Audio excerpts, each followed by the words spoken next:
Welcome to Business or Pressure, taking the pain out of massage business with me, Allissa Haines. This is your no-nonsense guide to managing your business money. It's our mission to make sure that every massage therapist and bodyworker has the tools to make a living wage in a thriving business. So let's jump in. And we'll start with talking about our sponsor, PurePro Massage Products. Discerning massage therapists deserve high-quality products that perfectly support and enhance our healing work. PurePro Massage Products are created by a massage therapist for massage therapists and bodyworkers who care deeply about the quality of their product. And I'm just going to jump in with a little personal side here. I've known Diana, the owner of PurePro, for a long time. And last week, she sent me a new 8-ounce jar that pumps the cream, which sounds like it's not a big deal, but it is because the ones that she used to get became unavailable. And it has taken her, I think, almost 2 years to develop a new jar that smoothly pumps thicker creams and fits inside the holster that she had specially made to fit the 8-ounce jar. Because normally holsters are for oils and like slender bottles instead of wider jars. And she so cares about the quality of the product and the experience that we have with the product that she had me test the cream jar to make sure not only that it pumped well, but also that it fit in the holder and also that it was just as easy to use giving a massage as the previous version and as an oil bottle holster is. Every product goes through extensive testing to make sure it's good for you, good for your client, and easy to use. PurePro's line of oils and creams and lotions has everything you need for your favorite modality. And for ABMP members only, we've put together 5 most popular products for you to explore in your practice in the ABMP All For You kit. You get the Ultra Massage Oil, the Deep Tissue Cream, the Hypoallergenic Lotion, the Peppermint Foot Cream, and the Arnica Relief Lotion. I use all 5 of these products in my practice. It is over $80 worth of product. You get it for $49.95, free shipping, and you get a $10 coupon for your next order once you discover what you love. All you got to do is log into your ABMP membership and click on the industry discount section, and you'll find the special link to PurePro's ABMP kit. You got to log in because we're only giving this to ABMP members. So log into your ABMP membership, click on industry discounts, and find that link and let me know which product you end up loving the most. Before we jump into our topic today, I want to tell you about a scary thing that I did. I was on another podcast. I was a guest on a podcast called What It's Like to Be, and the host interviews people in different professions. So there's an ice cream truck driver episode and a brain surgeon episode and a hairstylist episode. And I got to be the guest for the massage therapist episode. And I was really, really nervous about it. I was so nervous about it that I actually said no twice. And then the new producer on the show emailed me and said, I think you'd be great for this. My father was a massage therapist. I'm from Boston. You have to be on our show. And so I did. But I was so nervous, I didn't tell anyone about it until after it was done, after it was published, and I listened to it to make sure I sounded okay. And I'm really proud of it. And I would love for you to listen to it. And I hope that you are happy with how I represented our profession. So again, the podcast is called What It's Like to Be with host Dan Heath. I'm going to put the link in the show notes. You can search for it in all the regular podcast places. It's only 25 minutes, and I hope that you enjoy it and relate to it and think I did an okay job.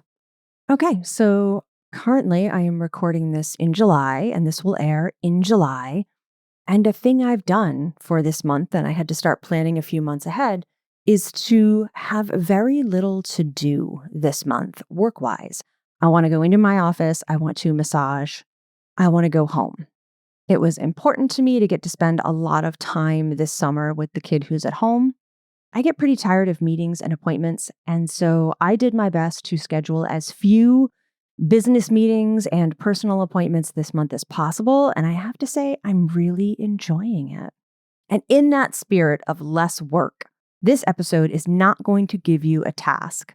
We're just going to talk. I'm going to tell you a little bit about some of my money stuff and wrap it up with a little bit of useful theory and pro tips. Okay, so financially speaking, it has been an absurd year for me. And I think it's really important for us to talk more honestly about money because it's very easy to compare our inside lives to other people's Instagram lives. And I know so many massage therapists who think that they're failing because they're not taking home $100,000 a year or more, like some fancy course landing page tells them they should be, at least grossing $100,000 a year. But they're not taking home nearly that much, of course, because of expenses and taxes. And they feel like they're missing something. When in reality, most people are struggling or have struggled with money at some point, and it's not all sunshine and roses. Let me just jump in. For me, the last year has been this weird onslaught of big regular expenses and also irregular expenses, and it's happened on both the business and personal side concurrently.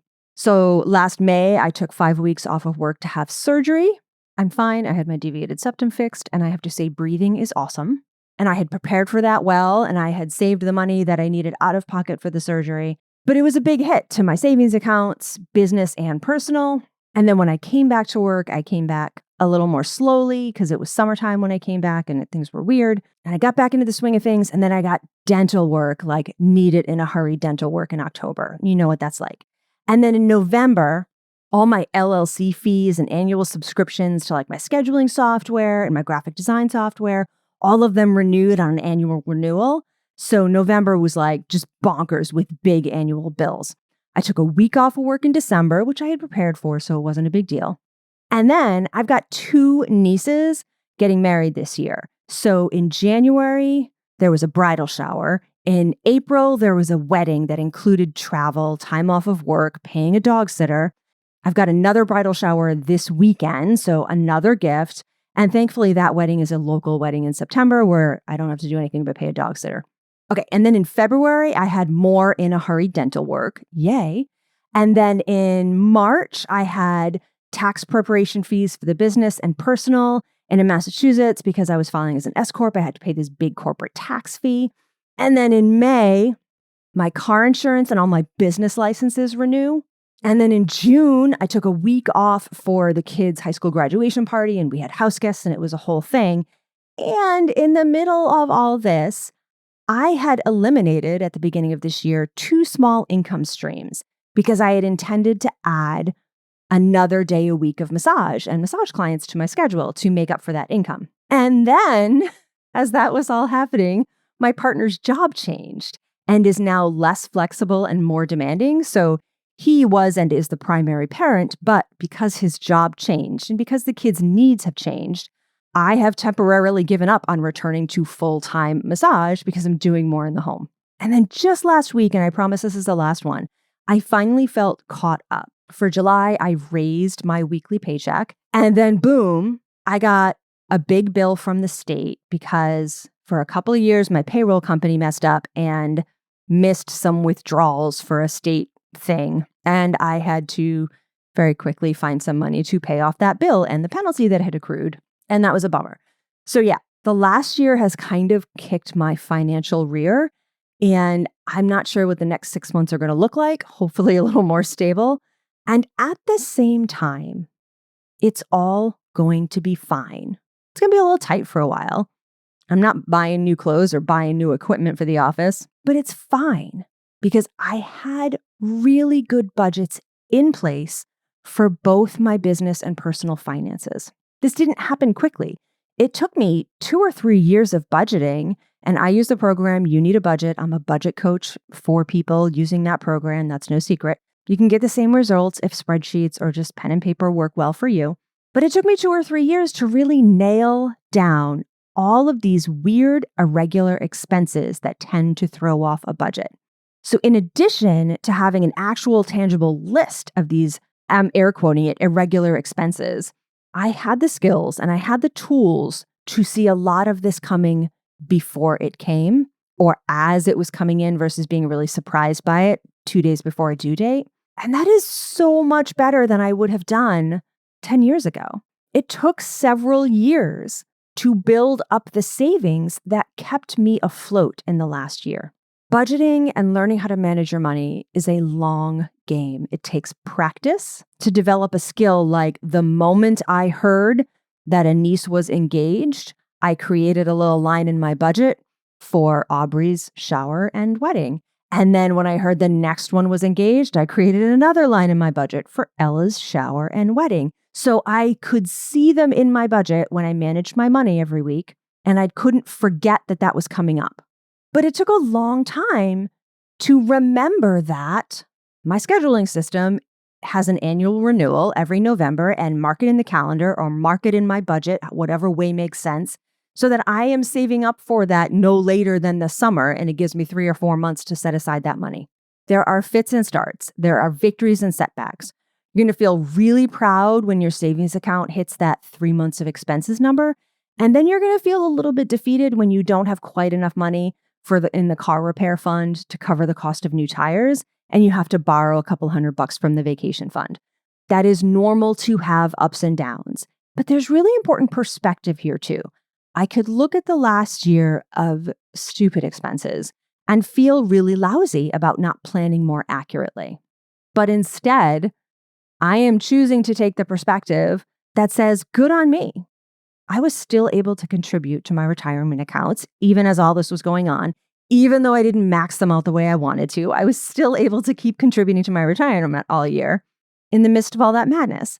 10 years ago, just half of these things would have wrecked me. I would have acquired debt and ended up accidentally stopping in at family and friends' houses at mealtimes and stealing food from my mother's basement freezer on occasion. But I need to do that this year because the many years of foundation building had made it okay. So you can take this pep talk and this dose of Alyssa's reality for what it is. It's just a story about how none of us have it fully together, and hopefully a little bit of inspiration that we all have the ability to improve our money situation and grow from where we are. And mostly, I want to emphasize that all financial structure has to be flexible to be useful. So if you think that budgeting is about denial and scarcity and that it's strict and rigid, it is quite the opposite, my friends. Because if I had gone through the last year with a sense of scarcity, thinking that I could never buy a coffee out, or that I had to spend time looking for the cheapest gas at a gas station, that would have killed my soul. And instead, I had a flexible system set up that met my needs. And in the next episode, we're going to talk a little more specifically about these irregular expenses that tend to trip us up and how to get ahead of that. But for now, I just wanted to give you my story, which a year ago I may have said my success story. But after getting kicked in the butt for a year, it's really just a success and survival story. So if you're struggling, know that there are options out there for you. And today, because I'm not scheduling any appointments or meetings in July, the chat with a colleague is about me. And I am going to answer the question, what is the thing you would do differently if you could go back in time and start your business again? And what I would do is be more clear about what I do and for who. I wish I had come to the realization sooner that I love relaxation massage. But when I was in school, like the concept of sports massage and orthopedic massage, it was so heavily revered. And relaxation was considered like easy and fluffy and light. And I bought into that mentality for a long time. And for the first couple of years of my career, I really felt like I had to over-medicalize massage to validate it. And then I very slowly realized, because I'm a very slow learner, that people who initially came in for rehab or pain relief or specific issues stayed with me for the relaxation and for the nervous system benefits. And that is the core of my business. That is the work that I most enjoy doing. It is what I am best at. And nowadays I laugh when a colleague suggests that relaxation massage is easy, because if it's easy, you're probably not very good at it. Good relaxation massage is about the massage, but it's also about the environment and the ease of every interaction from the moment a client finds and lands on your website to the moment of leaving your office and then the follow-up after the massage.